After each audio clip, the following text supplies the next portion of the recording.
সকলেই কেমন আছে? আশা করছি সকলে খুব ভালো আছেন। সকলকে স্বাগত জানিয়ে একটি নতুন ভিডিও শুরু করছি। আজকে আপনাদের সঙ্গে শেয়ার করে নেব কুমড়ো ফুলের বড়ার রেসিপি, যেটা খেতে খুবই সুস্বাদু হয় আর খুব সহজেই বানিয়ে নেওয়া যায়।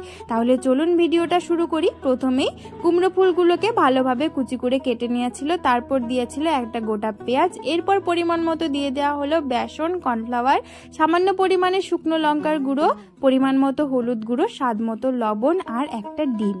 এরপর সবকিছুকে খুব সুন্দর করে মেখে নিতে হবে। এর মধ্যে জল লাগবে না, ফুলের মধ্যেই জলটা আছে, সেই জলটাই বেরিয়ে আসে, সেটা দিয়েই মাখা হয়ে যায়। ভালো করে মেখে এরপর তেলটা গরম হলে তার মধ্যে দিয়ে সুন্দর করে ভেজে তুলে নিলেই হবে মুচমুচে কুমড়ো ফুলের বড়া। সত্যি ভীষণ মুচমুচে হয়েছিল আর খেতে তো খুবই ভালো লেগেছিল। গরম গরম ভাতের সঙ্গে বা গরম গরম ভাজলে পরে এমনি কিন্তু খেতে ভীষণ ভালো লাগে।